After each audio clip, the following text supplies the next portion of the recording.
আল্লাহ রাব্বুল আলামিন বলেন সামুদ গোত্রের জন্য আল্লাহ তাআলা সালেহ আলাইহিস সালামকে নবী বানিয়েছেন। ওয়া ইলা মাদিয়ানা আখাহুম শুআইবা, মাদিয়ানবাসীর জন্য তাদের ভাই শুআইব আলাইহিস সালামকে আল্লাহ প্রেরণ করেছেন। ওয়া ইলা আদিন আখাহুম হুদা, আল্লাহ তাআলা আদ গোত্রের জন্য তাদের ভাই হুদ আলাইহিস সালামকে প্রেরণ করেছেন। আদম আলাইহিস সালাতু ওয়াস সালাম সকল মানুষের পিতা, মানব কুলের পিতা, কিন্তু সব মানুষের জন্য নবী না। জলিলুল কদর পয়গম্বর ইব্রাহিম আলাইহিস সালাতু ওয়াস সালাম, তিনি সকল মুসলিমের পিতা।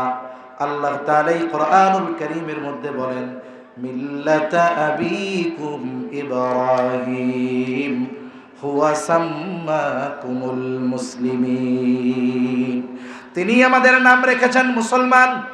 মুসলিম মিল্লাতের পিতা, কিন্তু সব মুসলমানের নবী না। কত বড় জলিলুল কদর পয়গম্বর মুসা আলাইহিস সালাম আল্লাহ তাআলার সাথে সরাসরি কথা বলতেন।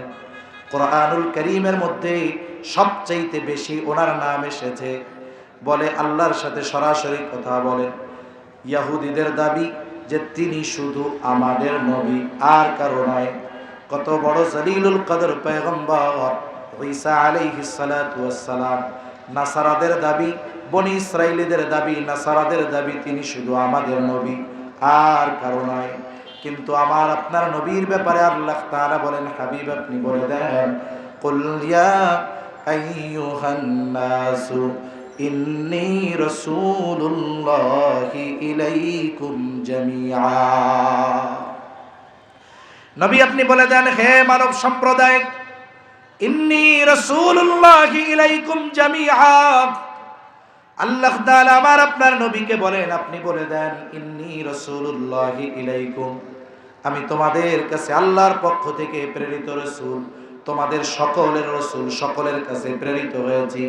তার মানে আমার আপনার নবী নির্দিষ্ট কোনো জাতি গোষ্ঠীর নবী নয়, শুধু আরবদের নবী নয়, শুধু এশিয়াবাসীর নবী নয়, বরং গোটা সৃষ্টি কুলের জন্য নবী হলেন মুহাম্মাদুর রাসূলুল্লাহ সাল্লাল্লাহু আলাইহি ওয়াসাল্লাম।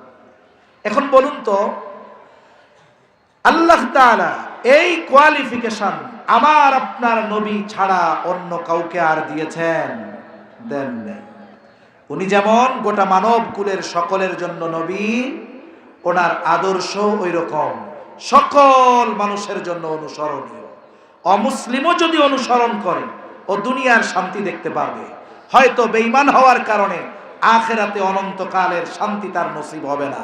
কিন্তু ইমানদার যদি অনুসরণ করে, রাষ্ট্রের প্রত্যেকটা ক্ষেত্রে, ব্যক্তিগত জীবনে, সামাজিক জীবনে, রাজনৈতিক জীবনে, সব জায়গায় যদি নবীর আদর্শ অনুসরণ করা হয়, গোটা পৃথিবীতে শান্তির বাতাস বইবে। ঠিক কিনা বলেন? তাহলে যেই কোয়ালিফিকেশন বা যোগ্যতাগুলো দরকার, বলে 1 নাম্বার, গোটা সৃষ্টি জগতের জন্য তিনি প্রেরিত হবেন। আল্লাহ তাআলা আমার আপনার নবীকে গোটা সৃষ্টি জগতের জন্য প্রেরণ করেছেন। 2 নাম্বার, বলে উনি এমন এক জীবনের ধারক বাহক হবেন, যেই জীবনটা হবে বহুমুখী জীবন। তার মানে একটা মানুষ তার জীবনের একটা দিক যদি রাসূল সাল্লাল্লাহু আলাইহি ওয়াসাল্লাম থেকে গ্রহণ করতে চায়, নবীজির জীবনে, নবীজির সিরাতে ওই বিষয়টার উপস্থিতি পাওয়া যাবে। তার জীবন বহুমুখী হবে, শুধু কষ্ট ক্লেশ হবে এমনটা নয়। তার জীবন খুঁজলে রাজনীতি, সমাজনীতি, অর্থনীতি, পরিবার নীতি, এ টু জেড সব পাওয়া যাবে। বহুমুখী এক জীবন। একটা উদাহরণ দিই, তাহলে বুঝতে সহজ হবে। মনে করেন একজন লোক চিন্তা করছে আমি বিবাহ করব। এখন বিবাহ করার পর সে চিন্তা করছে আমি একজন আদর্শ স্বামী হব। কি চিন্তা করছে? আদর্শ স্বামী হবে। আবার চিন্তা করছে স্বামী হওয়ার এই আদর্শ আমি ঈসা আলাইহিস সালাম থেকে গ্রহণ করব। বলেন তো, কেউ যদি এই চিন্তা করে যে আমি আদর্শ স্বামী হওয়ার জন্য ঈসা আলাইহিস সালাম থেকে আদর্শ স্বামীর গুণাবলী গ্রহণ করব, এটা সম্ভব? কেন সম্ভব নয়? বলে উনি আল্লাহ তাআলা আসমানে উঠায় নিয়ে যাওয়ার আগ পর্যন্ত যতদিন দুনিয়াতে ছিলেন উনি বিবাহই করেননি। তার মানে এই বিষয়টা ওনার জীবনে অনুপস্থিত। এখন একজন সেনা প্রধান হয়েছে, যুদ্ধের ময়দানে তিনি নেতৃত্ব দিবেন। এখন উনি যদি চিন্তা করেন এই পৃথিবীতে খ্রিস্টানেরা ঈসা আলাইহিস সালামের অনুসারীদের সংখ্যা অনেক, তাহলে আমি আদর্শ সেনাপতি হিসাবে আমি ঈসা আলাইহিস সালামের জীবন থেকে আদর্শ সেনাপতির গুণাবলী গ্রহণ করব। সম্ভব নয়। কেন? বলে উনি দুনিয়ায় যতদিন ছিলেন, আবার আসবেন ইনশাআল্লাহ, আল্লাহ তাআলা উঠায় নিয়ে যাওয়ার আগ পর্যন্ত উনি কোনো যুদ্ধেই অংশগ্রহণ করেননি। তাহলে আদর্শ সেনানায়কের গুণ আপনি ওনার থেকে পাবেন না। এখন আপনি রাষ্ট্রপ্রধান হয়েছেন, আপনি চিন্তা করছেন আমি একজন আদর্শ রাষ্ট্রপ্রধান হব, কার থেকে নিব? বলে কোরআনুল কারীমের মধ্যে মুসা আলাইহিস সালামের নাম সবচাইতে বেশি আসছে, তাইলে এক কাজ করি, আমি রাষ্ট্র পরিচালনার যেই উত্তম গুণাবলী এটা মুসা আলাইহিস সালাম থেকে গ্রহণ করি। আমি বলি আপনি পাবেন না, কারণ উনি বনি ইসরাইলীদেরকে সোজা করতে করতে ওনার আর রাজত্ব নসিবে হয়নি, আল্লাহ দেয় না। ওনাকে আল্লাহ কি রাজত্ব দিয়েছে? আল্লাহ মুসা আলাইহিস সালামকে রাজত্ব দেয় নাই। এজন্য রাষ্ট্র পরিচালনার গুণাবলী ওনার থেকে আপনি নিতে পারবেন না। এইরকম ভাবে আপনি আমার আপনার জীবনের প্রতিটা দিক আমি আপনি যদি নবীর জীবন থেকে নিতে চাই, একটু নবীর সিরাতের দিকে নজর দিলে জীবনের এমন কোন দিকের সমাধান নাই যে নবীর জীবন থেকে পাওয়া যাবে না। সুবহান। এমন এক জীবন আল্লাহ তাআলা আমার আপনার নবীকে দিয়েছে, আপনি যা চান ওই জীবনে তাই পাবেন। মনে করেন একটা মানুষ, তার পরিচয় কিন্তু একটা থাকে না। একটা ছোট বাচ্চা যখন জন্ম নিল, ও একজনের সন্তান। এই বাচ্চা যখন আর একটু বড় হলো, বলে তার একটা বোন হলো, তার পরিচয় বেড়ে গেল, সে এখন হলো ভাই। আবার একটু যখন বড় হয়েছে, সে বিবাহ করলো, তার নতুন একটা পরিচয় বাড়লো, সে হলো স্বামী। বলে আবার একটু বড় হয়েছে, এইবার আল্লাহ তাআলা তারে একটা সন্তান দিছে, এবার পরিচয় হলো বাবা। এরপরে সে আবার একটু বয়স বাড়লো, ছেলেটাকে বিবাহ দিল, বলে এবার নতুন আর এক পরিচয় বাড়লো, হয়ে গেল শ্বশুর। এইবার কিছুদিন পর ছেলের ঘরে আর একটা ছেলে হয়েছে, পরিচয় বেড়ে গেছে, বলে আর আবার পরিচয় বাড়লো দাদা। মেয়ের ঘরে যদি সন্তান হয়, পরিচয় হলো নানা। দেখুন আমাদের সমাজে অনেকে ছেলে হিসাবে ভালো কিন্তু স্বামী হিসাবে ভালো হতে পারে না, অনেকে স্বামী হিসাবে ভালো কিন্তু শ্বশুর হিসাবে ভালো হইতে পারে না।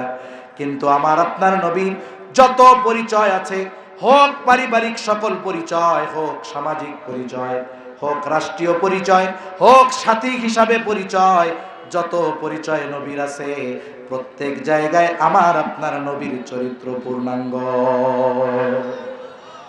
মানব জীবনের চারিত্রিক বিষয়গুলোর গ্রাফ আপ ডাউন থাকে, মানে একটা বিষয় উনি ভালো আর একটা বিষয় কম, কিন্তু নবীজির উত্তম গুণাবলী সবগুলো আপার লেভেলের সমান, 100 এমনটা নয় যে উনি স্বামী হিসাবে ভালো সাথী হিসাবে ভালো না, বলে সাথী হিসাবেও ওই রকম ভালো, স্বামী হিসাবে তিনি যেমন ভালো। এটা নবীজি সাল্লাল্লাহু আলাইহি ওয়াসাল্লামের চারিত্রিক বৈশিষ্ট্যগুলোর অন্যতম একটি দিক, যে ওনার যতগুলো পরিচয় আছে সবগুলাই উনি সর্বোত্তম আখলাকের অধিকারী। তাহলে বলুন, আমার আপনার জীবনের যত দিক আছে প্রত্যেকটা দিক উত্তম সমাধান আমি আপনি যদি চাই, তাহলে নবীর জীবন থেকে পাওয়া যাবে কি যাবে না? বলেন, কেউ যদি উত্তম শ্বশুর হতে চায়, নবীর জীবনের মধ্যে পাওয়া যাবে কি যাবে না? কেউ যদি আদর্শ শাসক হতে চায়, নবীজির জীবন থেকে পাওয়া যাবে কি যাবে না? কেউ যদি আদর্শ সেনানায়ক হতে চায়, নবীজির জীবন থেকে পাওয়া যাবে কি যাবে না? যতগুলো দিক আছে প্রত্যেকটা দিক আমি যদি আদর্শের সাথে গ্রহণ করতে চাই, নবীর জীবনে পাওয়া যাবে। সুবহানাল্লাহ বলেন। তাহলে বলতেছিলাম যে গোটা পৃথিবীর জন্য, মানব জাতির জন্য যিনি অনুসরণীয় হবেন, 1 নাম্বার তাকে সকল মানব জাতির প্রতি প্রেরিত হতে হবে। 2 নাম্বার বলে তার জীবনের দিক একমুখী হবে না, বরং তার জীবনটা হবে বহুমুখী এক জীবন। তার জীবনের ভেতরে মানব জীবনের প্রত্যেকটা দিক খুঁজে পাওয়া যাবে। বলেন, আমার আপনার নবীর জীবনীর মধ্যে মানব জীবনের প্রত্যেকটা দিকের সমাধান আছে না নাই? 3 নাম্বার যেটা লাগবে, বলে আল্লাহ তাআলা তার দ্বারা এমন কিছু পরিপূর্ণতা প্রদান করবেন যা তার পূর্বে পূর্ণতা লাভ করে নাই। একটু খেয়াল দিয়ে কথাগুলো শুনবো। আমার আপনার নবীর মাধ্যমে আল্লাহ তাআলা কোন বিষয়গুলোর পূর্ণতা দিলেন যা আমার আপনার নবীর আগে পূর্ণতা পায় নাই?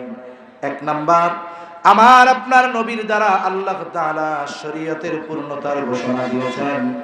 আমার আপনার নবীর মাধ্যমে আল্লাহ তাআলা নিয়ামতের পূর্ণতার ঘোষণা দিয়েছেন। আমার আপনার নবীর মাধ্যমে আল্লাহ তাআলা নবুয়তির পূর্ণতার ঘোষণা দিয়েছেন। আমার আপনার নবীর মাধ্যমে আল্লাহ তাআলা উত্তম আখলাকের পূর্ণতার ঘোষণা দিয়েছে। এক নাম্বার, আমার আপনার নবীর মাধ্যমে আল্লাহ তাআলা শরীয়তের পূর্ণতার ঘোষণা দিয়েছে। আল্লাহ তাআলা বলেন সূরা মায়েদার 3 নম্বর আয়াতে আল্লাহ তাআলা বলেন আল ইয়াউমা আকমালতু লাকুম দীনাকুম ওয়া আতমামতু আলাইকুম নি'মাতি ওয়া রাদিতু লাকুমুল ইসলাম দীনা। এই আয়াতের ব্যাপারে তাফসীরে মাআরিফুল কোরআনের মধ্যে এসেছে, একজন ইহুদি খলিফাতুল মুসলিমিন হযরত ওমর রাদিয়াল্লাহু তাআলা আনহুর কাছে এসে বলে, খলিফাতুল মুসলিমিন, আপনাদের কোরআনে এমন একটা আয়াত আছে যেটা আল্লাহ তাআলা আপনাদের নবীর উপরে নাজিল করেছে। বলে ওই আয়াতটা যদি তাওরাতে আল্লাহ তাআলা নাজিল করতেন, যেই দিন নাজিল করতেন ওই দিনটাকে আমরা ঈদের দিন বানায় নিতাম। হযরত ওমর রাদিয়াল্লাহু তাআলা আনহু বলেন কোন আয়াত? বলে এই আল ইয়াউমা আকমালতু লাকুম দীনাকুম। তিনি বলেন এই আয়াত কার উপরে, কোন দিন, কোন জায়গায় নাজিল হয়েছে আমি জানি। এটা বিদায় হজে আরাফার ময়দানে মুহাম্মাদুর রাসূলুল্লাহ সাল্লাল্লাহু আলাইহি ওয়াসাল্লামের কাছে আল্লাহ তাআলা নাজিল করেছেন, দিন পূর্ণতার ঘোষণা দিয়েছেন। আল্লাহ বলেন আজকের এই দিন আল ইয়াউমা আকমালতু লাকুম দীনাকুম, তোমাদের জন্য তোমাদের দিনকে তথা জীবন ব্যবস্থাকে আমি পরিপূর্ণ করে দিলাম। সুবহানাল্লাহ। তাহলে বলুন, আমরা যেই দিনের অনুসরণ করি সেই দিনের নাম হলো ইসলাম। সেই দিনের নাম কি? এই ইসলাম কি পূর্ণাঙ্গ না অপূর্ণাঙ্গ? আল্লাহ তাআলা আমার আপনার নবীর কাছে ওহী নাজিল করে এই দিন পূর্ণাঙ্গ হওয়ার ঘোষণা দিয়েছেন। এরপরে কি বলেন? ওয়া আতমামতু আলাইকুম নি'মাতি, আমি তোমাদের জন্য আমার নিয়ামত সমূহকে পূর্ণতা দিয়ে দিলাম, পূর্ণ করলাম। তাহলে দিন পূর্ণতার ঘোষণা আল্লাহ দিলেন, নিয়ামত পূর্ণতার ঘোষণা আল্লাহ তাআলা দিলেন। বুজুর্গানে দিন খুব সুন্দর কথা বলে দিন পূর্ণতার পাশাপাশি নিয়ামতের পূর্ণতার কথা আল্লাহ কেন বললেন? কেমন যেন আল্লাহ বলতে চায়, ও আমার গোলামেরা, তোমরা যদি পরিপূর্ণ দিন মেনে চলো আমি আল্লাহ তোমাদেরকে পরিপূর্ণ নিয়ামত প্রদান করব। যেখানেই দিন যত বেশি মানে মানুষ বলে সেই জায়গায় আল্লাহ নিয়ামত তত বেশি দেয়। এর একটা বাস্তব উপমা দেই, কষ্ট হচ্ছে না তো আপনাদের? মনে করেন এই পৃথিবীতে যতগুলো দেশ আছে সব দেশের মধ্যে বর্তমান সময়ে সবচাইতে বেশি দিন মানা হয় রাষ্ট্রীয়ভাবে কোন দেশে? কে বলতে পারবেন? বলেন তো কোন দেশে? আবার বলেন কোন দেশ? আফগানিস্তান। এই আফগানিস্তানে আমেরিকা এবং ন্যাটো জোট, আমেরিকা সহ আরো 46টা দেশ মিলে যারা এই পৃথিবীর সর্বাধুনিক সমরাস্ত্রের ধারক বাহক, একযোগে প্রায় 2 যুগ আফগানিস্তানের উপরে কি নৃশংস নির্যাতন হামলা চালিয়েছে, এটা ইতিহাসের এক নজিরবিহীন ঘটনা। আফগানিস্তানকে একেবারে ধ্বংসস্তূপে পরিণত করে ফেলেছে।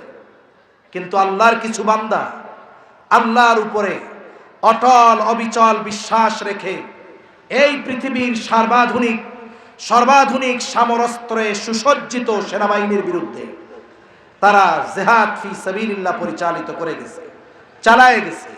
কি হলো? তারা আল্লাহর উপরে অটল অবিচল থেকেছে। একটা সময় এই মানুষগুলোকে আল্লাহ তাআলা বিজয় দান করেছেন, ঠিক কিনা বলেন?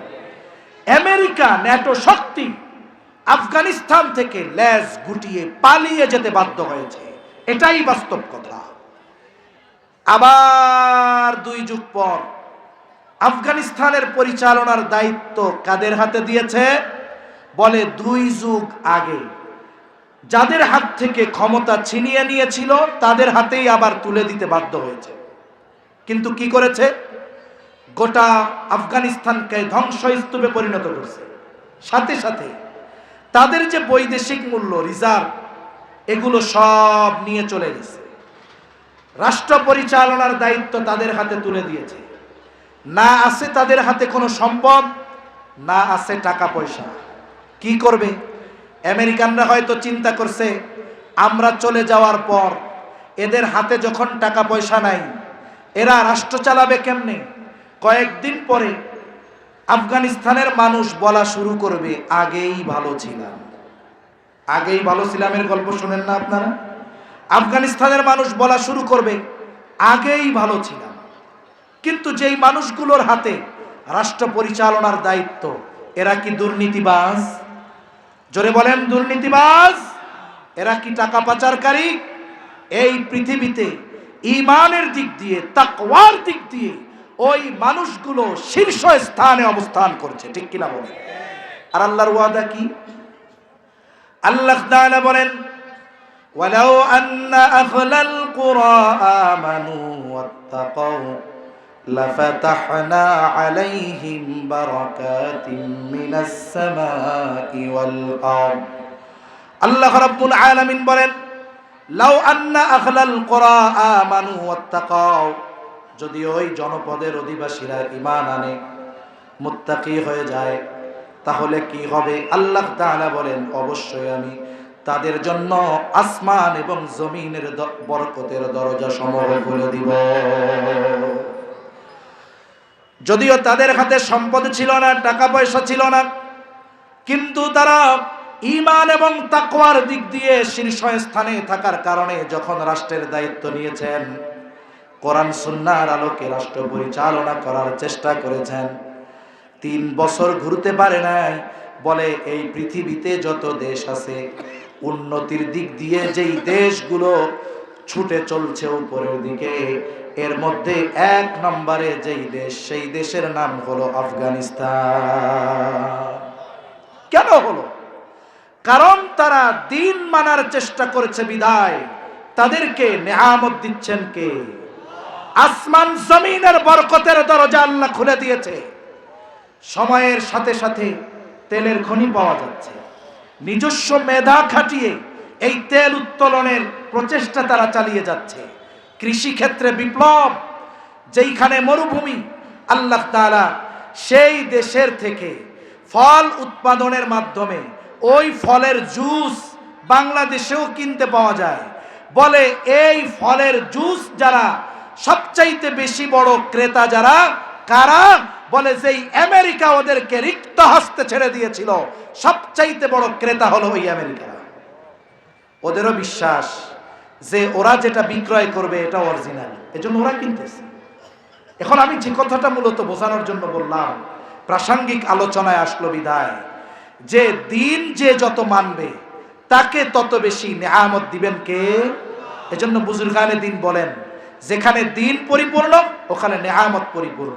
আর আল্লাহ তাআলা আমার আপনার নবীর মাধ্যমে এই দিন আমাদের জীবন ব্যবস্থাকে পূর্ণাঙ্গ করার ঘোষণা দিয়েছেন, নেয়ামত পূর্ণাঙ্গ করার ঘোষণা দিয়েছেন। এরপরে বলে আমার আপনার নবীর মাধ্যমে নবুয়াতের পূর্ণাঙ্গতার ঘোষণা আল্লাহ তাআলা দিয়েছেন। আল্লাহ রাব্বুল আলামিন বলেন, মা কানা মুহাম্মাদুন আবা আহাদিন মির রিজালিকুম ওয়ালাকিন রাসূলুল্লাহ ওয়া খাতামান নাবিয়্যিন ওয়া কানা আল্লাহু বিকুল্লি শাইইন আলিমা।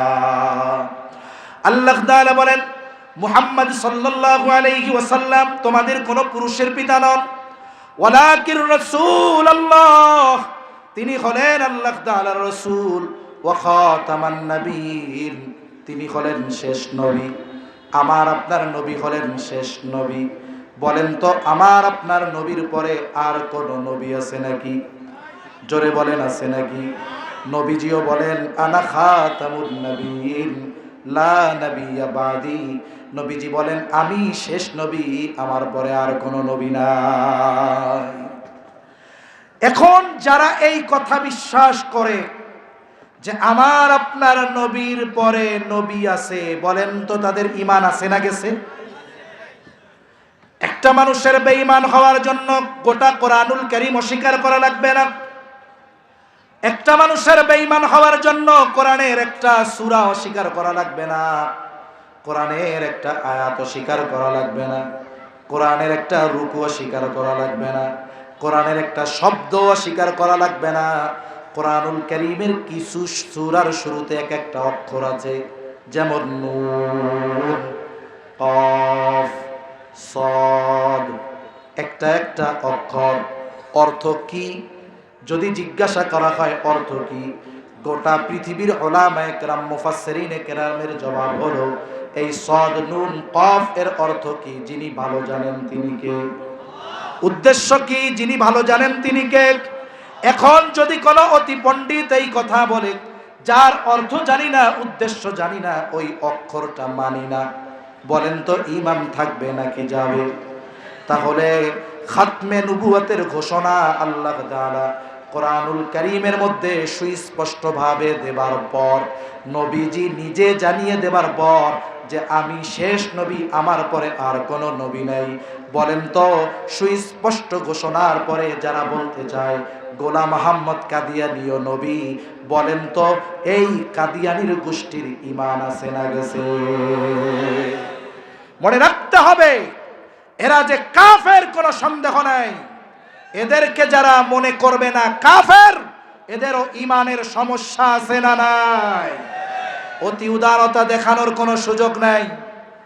আমরা সম্প্রতি সময়ে দেখি কিছু অতি উদার সুশীল সমাজের মানুষ, এরাও কাদিয়ানীদেরকে মুসলিম হিসাবে অভিহিত করতে চায়। মনে রাখতে হবে কোরআনের এই সুস্পষ্ট বিধান অস্বীকার করার কারণে এরা এদের সূরত যতই পরিবর্তন করুক না কেন, মাথায় টুপি দেখাক না কেন, গায়ে পাঞ্জাবি দিক না কেন, এরা যে বেঈমান এ ব্যাপারে কোনো সন্দেহ নাই। এজন্য আমরা রাষ্ট্রীয়ভাবে দাবি তুলি কাদিয়ানীদের কাফের ঘোষণা করতে হবে। প্রথম পয়েন্ট হলো সরকার ঘোষণা করুক আর না করুক এরা কাফের, কোনো সন্দেহ আছে? এখন দ্বিতীয় প্রশ্ন হলো কিছু সুশীল আছে না, ওরা বলে ঘোষণা করলেও কাফের না করলেও কাফের, তাইলে ঘোষণা করার দরকার কেমনেই তো কাফের। তাদেরকে বলি শুনেন, বলেন তো কোন রোগ বেশি বিপজ্জনক, যেই রোগের আলামত গোপন থাকে নাকি যেই রোগের আলামত প্রকাশ পায়? যেই রোগের আলামত গোপন থাকে। কাদিয়ানীদের সমস্যাটা এই জায়গায়, ওরা ইসলামের পরিচয় বহন করে অমুসলিমদের স্কিম বাস্তবায়ন করবে, মানুষদেরকে ধোঁকা দিয়ে ঈমান ধ্বংস করবে। এই সুযোগ তো তাদের দেওয়া হবে না। তারা যদি এই সমাজে বসবাস করতে চায় তারা রাষ্ট্রীয় সুযোগ সুবিধা গ্রহণ করবে, অসুবিধা নাই। রাষ্ট্র তাদেরকে নাগরিক সুযোগ সুবিধা দিবে, কোনো অসুবিধা নাই। কিন্তু ইসলাম পরিচয়ে এই দেশে তারা বসবাস করার অধিকার পাবে না। তারা এই দেশে যদি বসবাস করতে হয় তাদেরকে নতুন ধর্ম পরিচয় দিয়ে বসবাস করাতে হবে। কেন? বলে পরিচয় গোপন রেখে সরল মনা মুসলমানদের মধ্যে ঢুকে এরা সরল মনা মুসলমানদের ঈমান বিধ্বংসী খেলায় মেতে উঠবে, এই সুযোগ এদেশের মুসলমানেরা দিবে না। এজন্য মনে রাখতে হবে এদের ব্যাপারে সোচ্চার থাকতে হবে আমাদের। তাহলে বলতেছিলাম আমার আপনার নবীর মাধ্যমে আল্লাহ তাআলা শরীয়তের পূর্ণতার ঘোষণা দিয়েছেন, নেয়ামত পূর্ণতার ঘোষণা দিয়েছেন, সাথে সাথে নবুয়াতের পূর্ণতার ঘোষণা দিয়েছেন। আর আমার আপনার নবীর মাধ্যমেই উত্তম চরিত্রের পূর্ণতার ঘোষণা এসেছে। আমার আপনার নবীজি বলেন ইন্নামা বুইসতু লিউতাম্মিমা মাকারিমাল আখলাক। নবীজি বলেন আমাকে উত্তম চরিত্রে পরিপূর্ণতা প্রদানার্থে প্রেরণ করা হয়েছে। তার মানে আমার আপনার নবীর আগে যত নবী এসেছে সব নবী উত্তম চরিত্রওয়ালা নবী, কোনো সন্দেহ নাই। কিন্তু আমার আপনার নবী শুধু উত্তম চরিত্রওয়ালা নবী নয়, বরং আমার আপনার নবী হলেন উত্তম চরিত্রে পরিপূর্ণতা দান করেনওয়ালা নবী। তাহলে বলতেছিলাম, গোটা মানবকুলের সকলের জন্য কোন ব্যক্তি অনুসরণীয় হতে পারে? বলে, এক নাম্বার, যিনি সমস্ত সৃষ্টি জগতের জন্য প্রেরিত হবেন। দুই নাম্বার, তার জীবনটা হবে বহুমুখী এক জীবন। মানব জীবনের সব সমস্যার সমাধান তার জীবন থেকে পাওয়া যাবে। তিন নাম্বার, বলে তার দ্বারা এমন কিছু বিষয় পূর্ণতা পাবে যা তার পূর্বে পূর্ণতা পায় নাই। আমরা জেনেছি আল্লাহ তাআলা আমার আপনার নবীজির মাধ্যমে শরীয়ত, নবুয়ত, শরীয়ত, নেয়ামত, নবুয়ত, উত্তম আখলাক, এই চার জিনিসের পূর্ণতা দিয়েছেন। চার নম্বর বিষয়টা হলো, বলে তার জীবন ধারা, তার প্রতি প্রেরিত ঐশী বিধান এই উম্মতের কাছে নির্ভুলভাবে পৌঁছাতে হবে। দাউদ আলাইহিস সালামের উপর আল্লাহ নাজিল করেছেন জবুর। বলেন তো, গোটা পৃথিবী খুঁজে আল্লাহ তাআলা যেই জবুর নাজিল করেছিলেন ওর একটা শব্দও পাওয়া যাবে? জোরে বলেন, পাওয়া যাবে? যাবে না। মুসা আলাইহিস সালামের উপর আল্লাহ নাজিল করেছেন তাওরাত। গোটা পৃথিবীর কোথাও খুঁজে নির্ভুল এক খণ্ড তাওরাত খুঁজে পাওয়া যাবে না। ঈসা আলাইহিস সালামের উপর আল্লাহ নাজিল করেছেন ইনজিল। গোটা পৃথিবীর কোথাও খুঁজে ইনজিলের বিশুদ্ধ সংস্করণ পাওয়া যাবে না, বরং যা পাওয়া যাবে সব নিজেদের বানানো। ঈসা আলাইহিস সালাম দুনিয়া থেকে যাওয়ার 100 বছরও লাগে নাই, এর আগে ইনজিল বিকৃত হয়ে গেছে। কিন্তু বলেন তো, কোরআন 1500 বছর আগে নাজিল হয়েছে। কোরআনের সূরা, শব্দ, বাক্য এগুলো তো বহুদূর, একটা নুক্তাও কেউ বিকৃত করতে পেরেছে পারে নাই। তাহলে নবীর প্রতি প্রেরিত ঐশী বিধান কোরআনুল কারীম আমাদের কাছে নির্ভুলভাবে আছে না নাই? এখন ওই আদর্শ অনুসরণীয় ব্যক্তির জীবন আদর্শ আমাদের কাছে নির্ভুলভাবে থাকতে হবে। এখন বলেন তো, আমাদের কাছে নবীর জীবন আদর্শ নির্ভুলভাবে আছে না নাই? শামাইলে তিরমিজি খুলেন, আপনি নবীজি হাসতেন কেমনে, হাঁটতেন কেমনে, বলতেন কেমনে, নবীজির প্রত্যেকটা বিষয়ের সূক্ষ্ম সূক্ষ্ম বর্ণনা আছে। একজন হাদিস প্রেমী, নবী প্রেমী শামাইলে তিরমিজি সে যদি একটু খেয়াল দিয়া পড়ে, আমার দিল বলে চোখ বন্ধ করলে কেমন যেন সে নবীকে দেখতে পাবে, ঠিক কিনা? কিন্তু অন্যান্য কোন নবীর উম্মতের কাছে তাদের নবীর এই জীবনী কথা সুস্পষ্টভাবে, শুদ্ধভাবে সংরক্ষিত নাই। অথচ আমাদের নবীর কথা হাদিস 1500 বছর পরেও নির্ভুলভাবে ওলামা হযরত আপনাদের রেঙ্গা মাদ্রাসায় তালিবুল ইলমদেরকে শেখাচ্ছেন, শোনাচ্ছেন, পড়াচ্ছেন।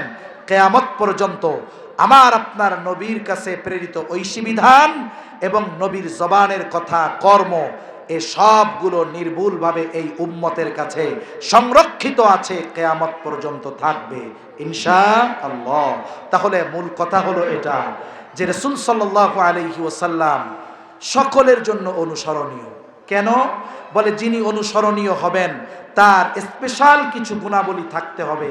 এই গুণাবলী নিয়েই আপনাদের সাথে আলোচনা করলাম যে তিনি সমস্ত মানব জাতির জন্য প্রেরিত হবেন, সৃষ্টি জগতের জন্য প্রেরিত হবেন, বহুমুখী জীবনের অধিকারী হবেন। ওনার দ্বারা এমন কিছু জিনিস পূর্ণতা পাবে যা ওনার আগে পায় নাই। 4 নম্বর, ওনার কাছে প্রেরিত ঐশী বিধান এবং তার জীবন আদর্শ নির্ভুলভাবে তার উম্মতের কাছে পৌঁছাতে হবে। এই বিষয়গুলো পরিপূর্ণ আমার আপনার নবীজির জীবনীর মধ্যে পাওয়া যায় কি যায় না? জোরে বলেন, যায় কি যায় না? এজন্যই আমার আপনার নবী হলেন রাহমাতুল লিল আলামিন। আর আমার আপনার নবীর জীবন আদর্শের মধ্যেই আল্লাহ তাআলা এজন্যই উত্তম আদর্শ রেখে দিয়েছেন। সাথে সাথে নবীর চরিত্রের ব্যাপারে আল্লাহ তাআলা বলেন, ওয়া ইন্নাকা লাআলা খুলুকিন আযীম, আপনি মহান চরিত্রে অধিষ্ঠিত। আল্লাহ সুবহানাহু ওয়া তাআলা আমাদেরকে কথাগুলো বুঝবার তৌফিক দান করেন, আমিন। ওয়া আখিরু দাওয়ানা আনিল হামদুলিল্লাহি রাব্বিল আলামিন। আসসালামু আলাইকুম ওয়া রাহমাতুল্লাহি ওয়া বারাকাতুহু। সুবহানাকা আল্লাহুম্মা বিহামদিক আশহাদু আল্লা ইলাহা ইল্লা আনতা দোয়া চাই। আলহামদুলিল্লাহ, অত্যন্ত মূল্যবান নসিহত আমরা শুনেছি। আল্লাহ তাআলা আমাদের সবাইকে আমল করার তৌফিক দান করুন। আমরা চলে যাচ্ছি আমাদের প্রশ্নোত্তর পর্বে। আমাদের দুজন স্বেচ্ছাসেবক রয়েছেন, তারা আপনাদের কাছে মাইক পৌঁছে দেবেন। আমাদের আরো 4 জন অতিথি এখনো বয়ান করা বাকি রয়েছে, এই জন্য আমরা খুব বেশি সময় নিতে পারবো না। 1 নম্বর প্রশ্ন, পৃথিবীর কোন দেশে সর্বপ্রথম ফজরের আযান শুরু হয়? না না, এরকম ভাবে বললে হবে না, মাইক যার কাছে যাবে উনি বলবেন। আমাদের স্বেচ্ছাসেবক যার কাছে মাইক